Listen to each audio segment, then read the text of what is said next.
Um dia antes do casamento da minha irmã, recebi um alerta do banco, $12.000 cobrados em serviços de recepção. Ela explodiu, não finja surpresa. Você nem tem uma vida para gastar isso. Eu sorri. O bonito está prestes a acabar. Na manhã seguinte, o pânico se espalhou pelo grupo de mensagens. Tudo cancelado. E então eles chegaram, furiosos. Meu nome é Linda. Tenho 31 anos e vivi toda a minha vida em Chandler, Arizona. Nunca me casei, sem filhos, sem dramas reais, até agora. Trabalho em operações financeiras de uma empresa de logística. É aquele tipo de trabalho em que ninguém sabe exatamente o que você faz, mas, de alguma forma, o escritório desmorona quando você falta. E basicamente essa tem sido a minha vida, confiável, invisível e sempre disponível. Minha irmã mais nova, Brianna, é o completo oposto. Ela tem 28 anos, está noiva de um cara chamado Trevor, que é tão superficial e chamativo quanto ela. Brianna é do tipo de pessoa que sabe como se tornar o centro de qualquer ambiente. Crescendo, ela se dava bem em tudo e eu era quem ficava lidando com as consequências. Em algum momento, deixei de ser irmã e passei a ser apenas um recurso. Então, quando recebi o alerta do banco na noite antes do casamento dela, nem me surpreendi, fiquei apenas anestesiada. $12.034,88 cobrados em serviços de recepção. Eu estava deitada no sofá, vestindo moletom velho, comendo cereal seco direto da caixa. Minha primeira reação foi pensar que talvez fosse fraude.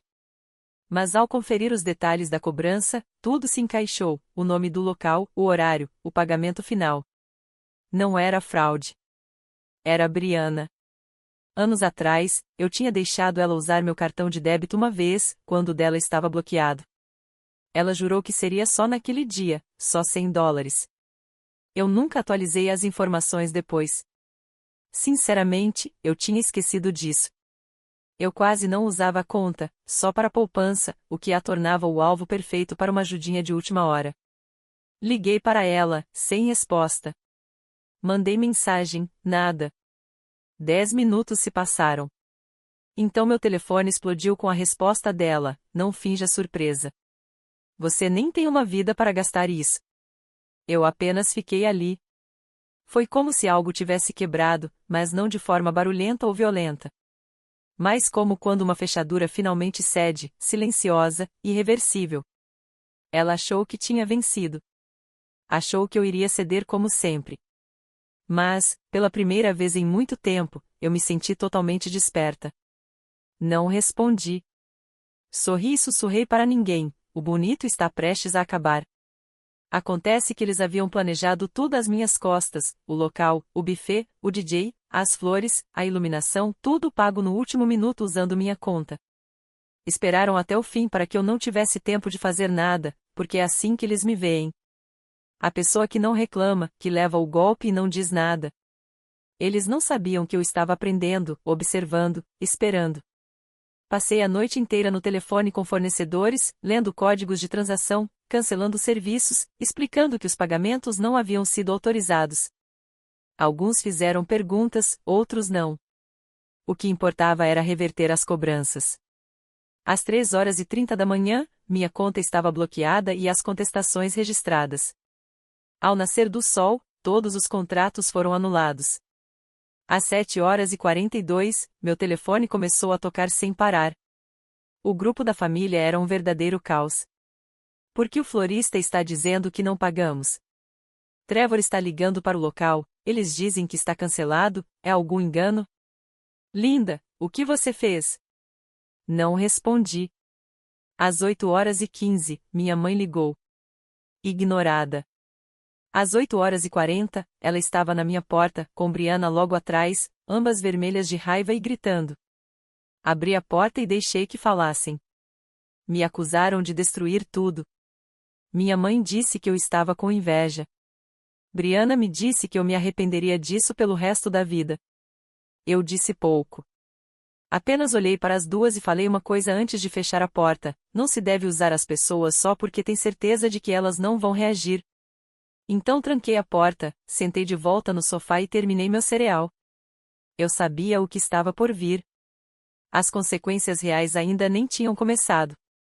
Depois do dia do casamento, não falaram mais diretamente comigo, mas meu telefone foi inundado com mensagens passivo-agressivas de parentes que eu não via há anos. Minha tia Clara, de San Diego, me mandou mensagem: família deve se apoiar, não destruir. Minha prima Michelle postou uma história no Instagram, uma foto borrada de Brianna e Trevor no cartório, com a legenda: o verdadeiro amor sobrevive até a sabotagem. E o grupo da família parecia uma zona de guerra. Nem foi sutil. Uma mensagem atrás da outra, todas apontando para mim sem nunca mencionar meu nome. Algumas pessoas precisam aprender o que é altruísmo. Esta família já significou algo. Deus não abençoa a amargura. Minha mãe não me ligou.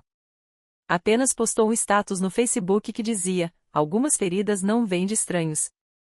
Algumas vêm das pessoas que você criou. 23 curtidas, 5 comentários. Eu não li nenhum. O casamento aconteceu no mesmo dia, só que não do jeito que eles planejaram. Eles se arrastaram até um cartório no centro de Fênix, flores de papel nas mãos, mal se segurando. Brianna usou um vestido reserva e postou um bumerangue borrado do anel com a legenda: casada com minha melhor amiga, não importa o que aconteça. Eles foram jantar no Chili's com o que restou do grupo de casamento, que já tinha encolhido para 5 pessoas. Sem música, sem discursos, apenas nachos murchos e risadas forçadas. Eu fiquei em casa, preparei massa e desliguei o telefone. Achei que seria o fim de tudo. Pensei que tinha comprado um pouco de paz para mim, mesmo que fosse o tipo de silêncio que só vem depois de uma tempestade devastadora. Mas eu estava errada. Isso não tinha acabado. Nem de longe. Na semana seguinte, eles começaram a aumentar a pressão. Primeiro foram pequenas coisas. Minha mãe mandava longas notas de voz no grupo, falando de como ela costumava acreditar nas pessoas. Meu irmão Adam me mandou mensagem tarde da noite: isso não é só sobre dinheiro. Você a destruiu. Como se Brianna não tivesse sido quem usou minha conta como um cofrinho, e ainda riu disso. Começaram a falar de mim como se eu fosse peso morto, uma casca fria, uma solteirona amarga que teria arruinado algo bonito só porque não suportava ver outra pessoa feliz. E eu suportei. No começo, disse a mim mesma que não importava. Que eu tinha feito o que precisava. Que deixar que eles contassem suas pequenas histórias era apenas o preço de finalmente me posicionar. Eu não respondi. Não me defendi. Tentei apenas seguir em frente. Mas não era tão simples assim. Cada mensagem pesava no meu telefone como uma pedra. Cada indireta corroía um pouco mais a versão antiga de mim que ainda queria ser aceita, que ainda buscava a aprovação deles. Continuei esperando que passasse, que se cansassem, encontrassem outro problema, seguissem em frente. Eles sempre faziam isso. Mas dessa vez, não seguiram. Porque ainda não tinham terminado de me punir. 2 semanas depois do casamento, minha mãe apareceu no meu apartamento sem avisar. Eu ainda não tinha trocado as fechaduras. Ela entrou como se fosse a dona do lugar, como sempre fazia, e começou a falar antes que eu pudesse sequer me levantar. Falou sobre como eu tinha humilhado a família. Sobre como Brianna chorava todas as noites. Sobre como eu sempre mantive distância e agia como se fosse melhor que todo mundo. Eu não disse nada. Apenas fiquei sentada, ouvindo. Então ela disse algo que eu não esperava. Olhou direto nos meus olhos e falou: talvez, se você tivesse um marido ou filhos, entenderia o que é querer algo com tanta força. E foi ali que eu parei de ficar em silêncio. Me levantei e disse: sabe de uma coisa? Chega. Cansei. Cansei de ser o apoio da família, de deixar vocês me tratarem como se eu não importasse a menos que fosse útil. Vocês são tolos se acham que eu ainda sou a mesma pessoa que engolia insultos só para se sentir incluída. Se algo acontecesse com qualquer um de vocês amanhã, eu não largaria tudo para correr atrás.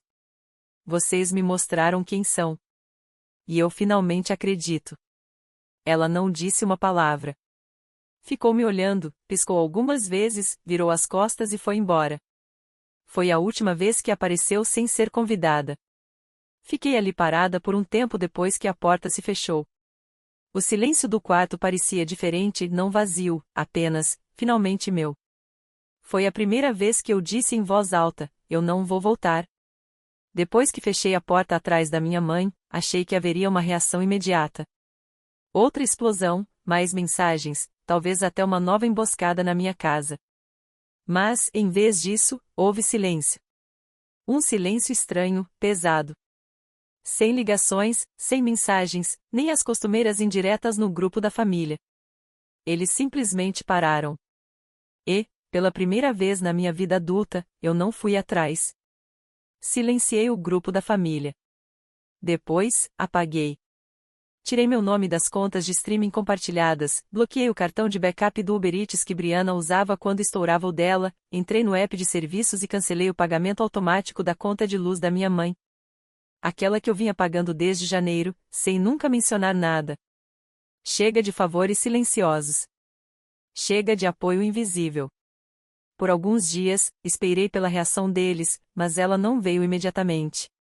Só quando as pequenas coisas das quais dependiam começaram a falhar.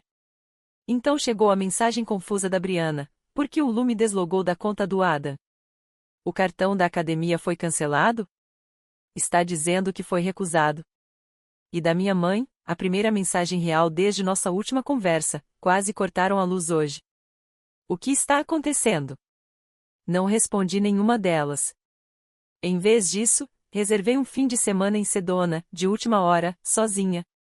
Nunca tinha feito algo assim antes. Peguei uma cabana nas Red Rocks, comprei o pacote de spa mais caro que tinham e não contei para ninguém. Deixei o telefone do trabalho em casa, não levei o laptop. Fiquei nas fontes termais com estranhos e deixei o ar da montanha ser simplesmente silencioso ao meu redor.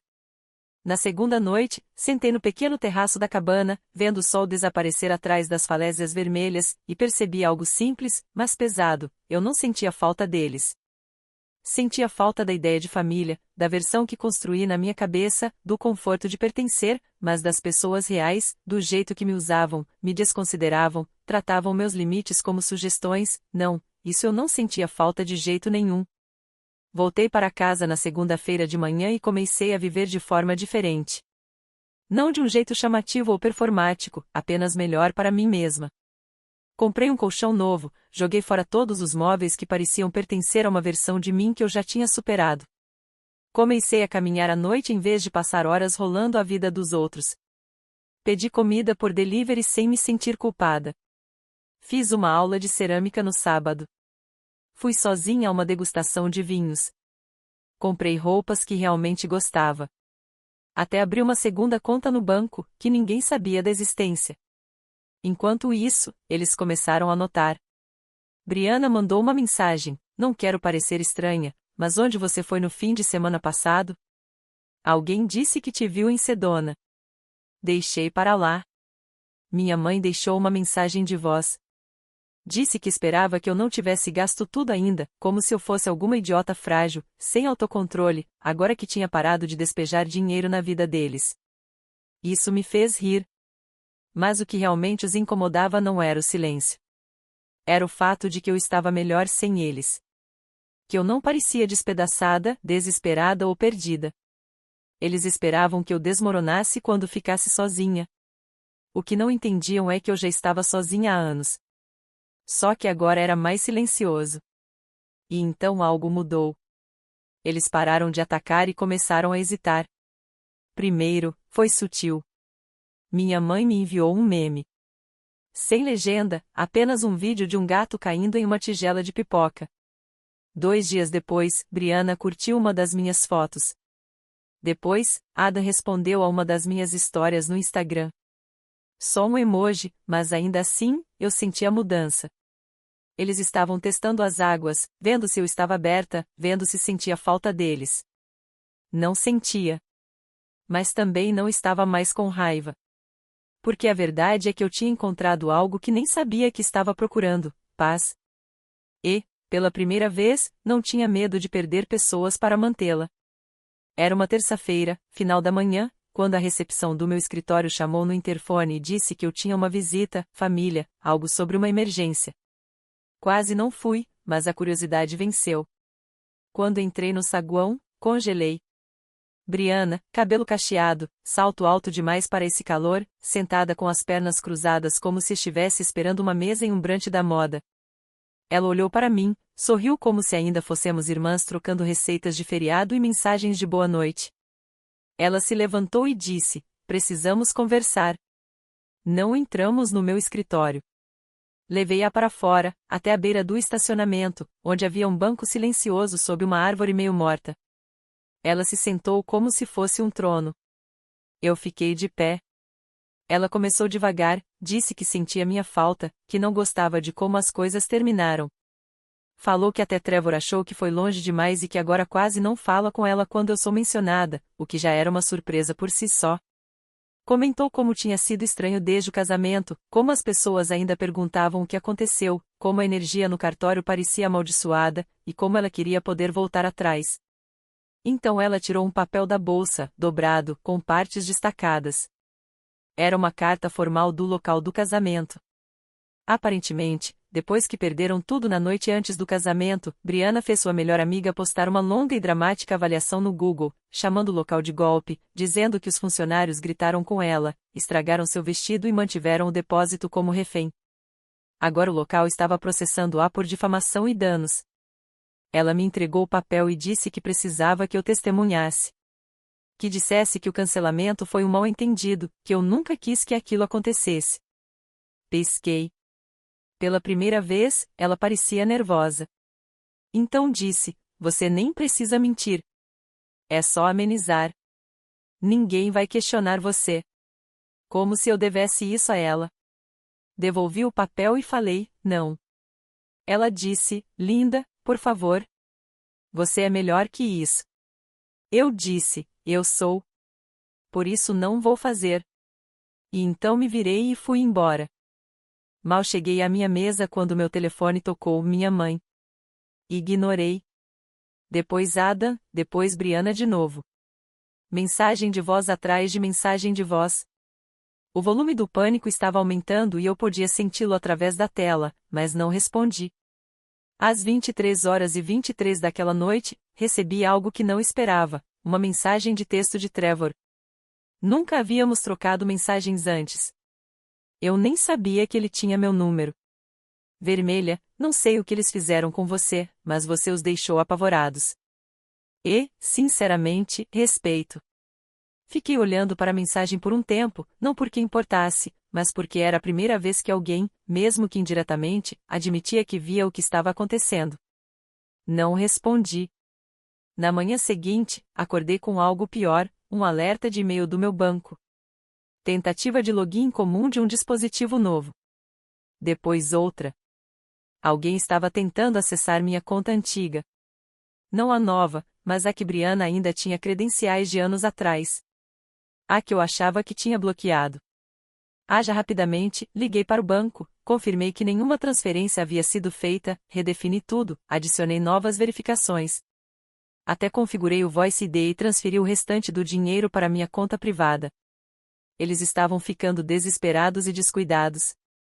Na mesma tarde, fui ao meu depósito, o pequeno que nunca contei a ninguém. Peguei a caixa trancada que guardava para emergências.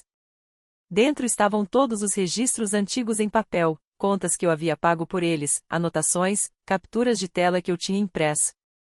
Na época, eu não sabia por que os guardava. Talvez alguma parte de mim sempre soubesse.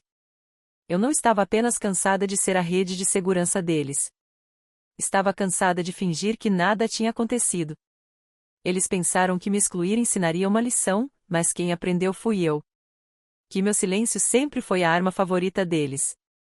E agora que eu não a usava, eles não tinham mais nada sobre o que me pressionar. 2 dias depois, minha mãe me enviou uma mensagem dizendo apenas que deveríamos nos sentar juntos como família. Briana seguiu com: todos cometemos erros, mas ainda somos sangue. Não respondi nenhuma das duas. Acabei de reservar mais um fim de semana sozinha. Sem anúncios, sem fotos, apenas eu em algum lugar tranquilo, com o celular no modo avião e um caderno na bolsa. Eles estavam em desespero e eu, finalmente, em paz. Flagstaff parecia outro país. Não era sofisticado nem curativo no estilo de cristais, mas era silencioso. Isso era tudo que eu queria. Silêncio. Um motel na beira da cidade, um dinheiro onde ninguém prestava atenção numa mulher que comia sozinha, e uma livraria local onde eu podia desaparecer por horas.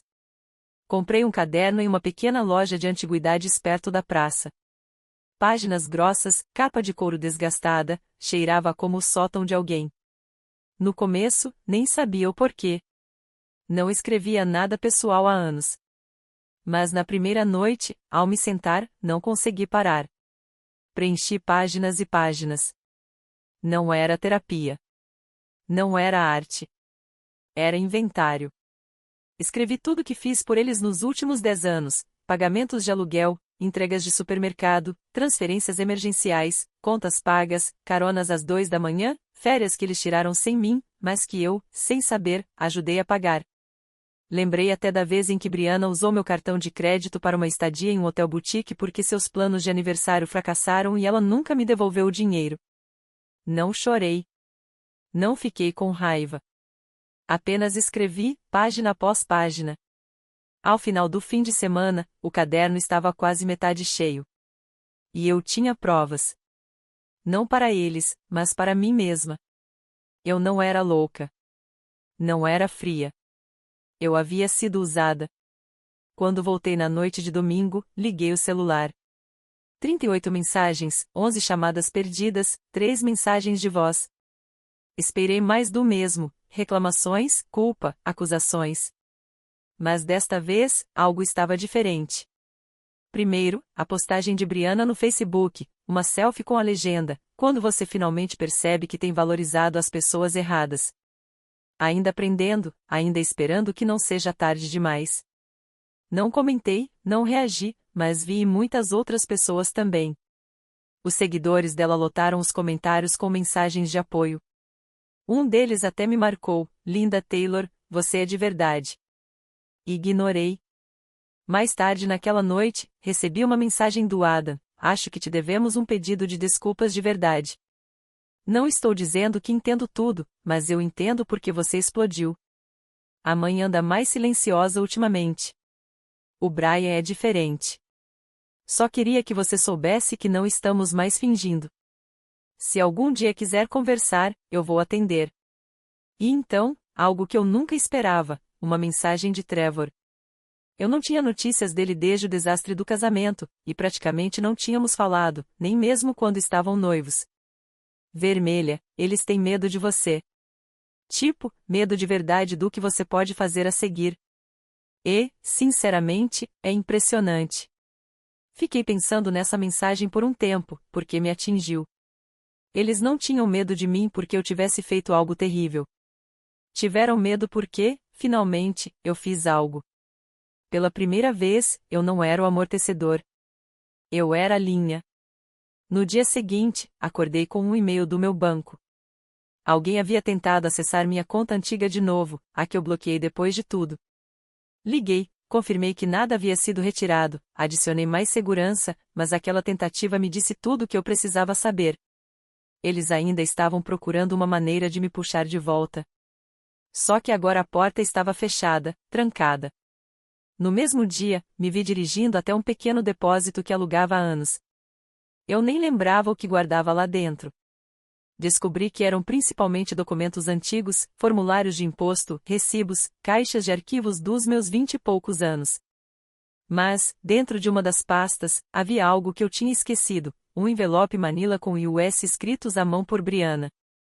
Pequenas notas que ela deixava pelo apartamento anos atrás, quando ainda éramos colegas de quarto e ela vivia pedindo dinheiro emprestado. Vou te pagar na sexta. Te amo. Me cobre dessa vez. Vou te mandar no Venmo depois. Prometo que vou compensar você. Ela nunca fez isso.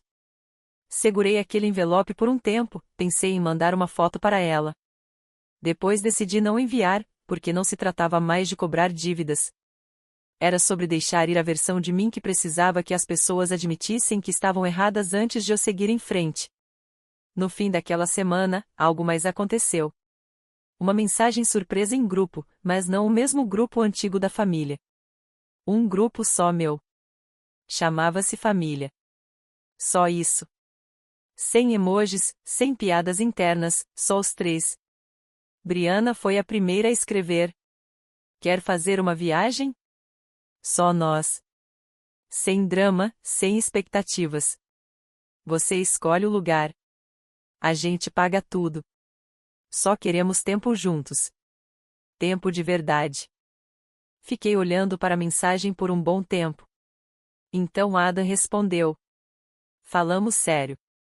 Sem culpa. Sem pedir nada em troca. Só aparecer. Depois, após uma pausa, minha mãe disse: Você merece mais de todos nós. Deixe-nos tentar. Deveria ter soado manipulador. Uma parte de mim se preparou para isso. Mas não soou. Soou cauteloso, como se finalmente fossem eles andando sobre cascas de ovo, e não eu. Não respondi imediatamente. Passei a noite limpando meu apartamento, fazendo sopa do zero e sentada no chão com meu caderno.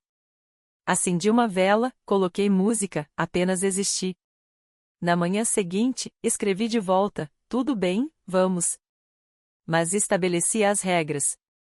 Eu escolho o lugar, eu escolho o horário, e no segundo em que começar a parecer como antes, eu vou embora. Sem perguntas, sem desculpas. Briana concordou. Adam, também. Minha mãe, orgulhosa de você de verdade desta vez. E, pela primeira vez em muito tempo, acreditei que ela realmente estava falando sério.